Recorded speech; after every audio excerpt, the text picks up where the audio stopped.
BCCI ने धक्के मारकर ईशान को सेंट्रल कॉन्ट्रैक्ट से बाहर का रास्ता तो दिखाया, लेकिन अब जैसे ही विदेशी देशों ने उन्हें करोड़ों रुपए के ऑफर दिए, अपनी खेमे में शामिल किया, मानो भारतीय क्रिकेट में हाहाकार मच गया।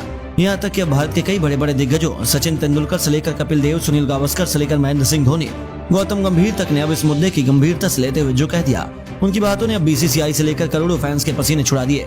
तो आखिर किसने दिया ईशान का साथ, कौन बीसीसीआई के साथ खड़ा है, किन किन देशों से किशन को मिला है कप्तानी और करोड़ों रुपए का ऑफर, साथ ही इन सभी के बयान हम आपको दिखाएंगे। लेकिन उससे पहले आपको क्या लगता है, ईशान किशन भारत छोड़कर विदेश में क्रिकेट खेलने जाएंगे या नहीं? अपनी राय हमें नीचे कमेंट बॉक्स में जरूर बताइए। दोस्तों, भारतीय क्रिकेट इस समय विवादों से घिरा हुआ है। बीसीसीआई ने जैसे ही सेंट्रल कॉन्ट्रैक्ट का ऐलान किया, इस लिस्ट में भारत के दो सबसे खतरनाक खिलाड़ियों को जगह नहीं मिली है। उन्हें बीसीसीआई से पंगा लेना भारी पड़ गया और बीसीसीआई ने सेंट्रल कॉन्ट्रैक्ट में इन दोनों को नाम शामिल नहीं किया। यानी कि अब ये दोनों खिलाड़ी बीसीसीआई की लिस्ट से बाहर हो चुके हैं। यानी कि इन दोनों खिलाड़ियों को बीसीसीआई से पंगा लेना भारी पड़ गया। ये दोनों खिलाड़ी बीसीसीआई के बात को नहीं सुने। रणजी ट्रॉफी यानी डोमेस्टिक क्रिकेट न खेलने का यह सब नतीजा है। लेकिन इसी बीच एक ऐसी खबर निकल कर सामने आ रही है जिसने बीसीसीआई में भूचाल मचा दिया। दरअसल कई विदेशी टीमों ने ईशान किशन को अपने देश में क्रिकेट खेलने का निमंत्रण दिया। दोस्तों, पहला देश तो उसमें यूनाइटेड स्टेट्स ऑफ अमेरिका है। जी हाँ, ईशान किशन को अमेरिका क्रिकेट बोर्ड की तरफ से खेलने का इन्विटेशन आया है। अमेरिका क्रिकेट बोर्ड किशन को सालाना 20 से 25 करोड़ रुपए की मोटी रकम दे रहा है। वह केवल टीम की तरफ से खेलेंगे ही नहीं, बल्कि ईशान किशन के कंधों पर टीम की पूरी जिम्मेदारी होगी। उन्हें अमेरिका क्रिकेट बोर्ड अपनी टीम में शामिल करने को बेताब है और ये बात सुनकर बीसीसीआई भी आश्चर्य में पड़ गई है। इतनी मोटी रकम सुनने के बाद बीसीसीआई की भी आंखें फटी रह गई। और हो भी क्यों ना, ये कोई छोटी मोटी रकम नहीं। इतनी मोटी रकम मिलने के बाद कोई भी खिलाड़ी बिना सोचे समझे इस ऑफर को अपना लेगा, कोई भी ठुकराना नहीं चाहेगा। वहीं केवल यही नहीं, खबरों की माने तो जिम्बाब्वे क्रिकेट बोर्ड और आयरलैंड क्रिकेट बोर्ड ने भी ईशान से संपर्क किया है। ये दोनों ही देश लगातार ईशान किशन से संपर्क बनाए हुए हैं। उन्होंने अपने अपने ऑफर दिए हैं और जहां जिम्बाब्वे एक तरफ ईशान किशन को पैसों के साथ साथ अपने देश का कप्तान बनाने को तैयार है, वहीं आयरलैंड भी इस युवा खिलाड़ी को अपने साथ शामिल करना चाहता है।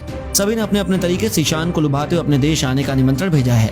और यह सब होने का एक बड़ा कारण है कि T20 विश्व कप सर पर है। ईशान किशन जितने बड़े खिलाड़ी है तो आपको जानते ही हैं। इस कारण ये तीनों देश अब ईशान किशन में इंटरेस्टेड नजर आ रहे हैं। और जैसे ये न्यूज सामने आई है, पूरे भारतीय क्रिकेट में बवाल मच गया, क्योंकि कोई भी ईशान जैसे टैलेंटेड खिलाड़ी को खोना नहीं चाहता। उनके फैंस निराश हैं तो वहीं बीसीसीआई भी हैरान और परेशान है। इस बीच भारत के कई बड़े बड़े दिग्गजों के रिएक्शन भी इस मुद्दे पर निकलकर सामने आए हैं। सुनील गावस्कर ने बयान देते हुए कहा कि भारतीय टीम की तरफ से ईशान किशन का न खेलना और विदेशी टीम से उनको ऑफर मिलना काफी ज्यादा चिंता में हमको डाल रहा है, क्योंकि मुझे नहीं लगता इस तरीके से ईशान किशन को अपने देश को छोड़कर किसी और देश से खेलना चाहिए। ईशान किशन के साथ बीसीसीआई ने जो कुछ भी किया उस बारे में मैं कुछ भी नहीं कहना चाहता, लेकिन मेरा मानना है ईशान किशन को अब किसी और देश से नहीं खेलना चाहिए।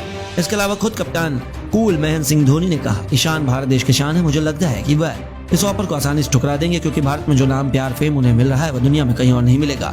इन सबसे अधिक वह एक हिंदुस्तानी है। हिंदुस्तानी होने का फर्ज उन्हें निभाना बखूबी आता है। हमें चिंता करने की जरूरत नहीं। यदि कोई दूसरा देश उन्हें ऑफर भी देता है तो वह भी ईशान में इतनी देशभक्ति है कि वह केवल अपने देश के लिए खेले। मुझे उन पर पूरा भरोसा है। यहाँ तक कि कपिल देव जी ने कहा, मौका मिलने पर लुभाना तो लोगों का काम है, लेकिन ईशान उनमें से नहीं जो पैसों के लिए अपने देश से गद्दारी करे। हालांकि उनके साथ जो हुआ बिल्कुल ठीक हुआ। यदि वह मेहनत करेंगे तो टीम इंडिया में वापसी करेंगे। मैं इस फैसले में बीसीसीआई के साथ हूँ। वहीं गौतम गंभीर ने बयान देते हुए कहा कि ईशान किशन भारतीय टीम के ऐसे खिलाड़ी हैं जिनके पास बेहतर प्रदर्शन की काबिलियत मौजूद है। ये खिलाड़ी भारतीय टीम के लिए काफी ज्यादा महत्वपूर्ण भूमिका पिछले कुछ समय से निभाते हुए दिखाई दिया है, लेकिन मुझे ऐसा लग रहा है कि इस स्टार खिलाड़ी के साथ फिलहाल की स्थिति में काफी गलत हुआ है। मेरा मानना है कि बीसीसीआई को इस बारे में सोचना चाहिए था और गंभीरता से चर्चा करने के बाद ऐसा फैसला लेना चाहिए था। अब ईशान किशन को तमाम तरह के ऑफर आ रहे हैं जो शायद काफी ज्यादा बेबुनियाद हैं, और मुझे लगता है कि ईशान किशन सिर्फ अपने देश के लिए खेलेंगे और किसी और देश से खेलते हुए दिखाई नहीं देने वाले हैं। इसके अलावा खुद God of cricket Sachin Tendulkar ने बयान देते हुए कहा कि ईशान किशन के साथ बीसीसीआई ने काफी ज्यादा बड़ा निर्णय लिया है, जिस बारे में फिलहाल की स्थिति में कुछ नहीं कह सकता, क्योंकि मुझे नहीं लगता ईशान किशन एक ऐसे खिलाड़ी हैं जो अंतर्राष्ट्रीय क्रिकेट को घरेलू क्रिकेट के लिए छोड़ देगा। हालांकि इस खिलाड़ी के पास ऐसी काबिलियत मौजूद है जो शायद किसी और खिलाड़ी के पास में मौजूद नहीं, लेकिन अब उनके पास विदेश से खेलने के लिए भी ऑफर आ रहे हैं। और अगर वह भारतीय टीम की तरफ से खेलने के प्लान को आगे बढ़ाते हैं तो शायद आने वाले समय में उनको टीम में जगह मिलेगी, अन्यथा बाकी खिलाड़ियों की तरह उनका भी फॉर्म बाहर आना कंफर्म है। वहीं बीसीसीआई के पूर्व अध्यक्ष सौरभ गांगुली ने बयान देते हुए कहा कि ईशान किशन को दूसरी टीम से खेलने के लिए ऑफर आ रहे हैं। हालांकि उन्होंने अभी तक इस बारे में स्पष्ट नहीं किया कि वह भारत की तरफ से खेलेंगे या फिर नहीं, परंतु मुझे लग रहा है कि ईशान किशन को इस तरीके से ऑफर मिलने के बाद बीसीसीआई को चिंतित होने की आवश्यकता है, क्योंकि यह खिलाड़ी उस समय काफी ज्यादा दिक्कत में दिखाई दे रहा है। शायद वो गलत फैसला भी टीम इंडिया के बारे में ले सकते हैं, तो भारत के लिए अच्छी खबर नहीं होगी। बीसीसीआई को ईशान को कभी भी नहीं जाने देना चाहिए, ये उनकी जिम्मेदारी है। तो दोस्तों, देखा आपने कैसे इस मुद्दे पर सभी दिग्गजों ने अपनी अलग अलग राय रखी है, लेकिन मुझे अब आप किसके साथ हैं? क्या ईशान को दोबारा सेंट्रल कॉन्ट्रैक्ट दिया जाना चाहिए? अपनी कीमती राय में नीचे कमेंट करके जरूर बताइए, और ऐसी नई नई खबरों के लिए वीडियो को लाइक, चैनल को सब्सक्राइब करना ना भूले। धन्यवाद।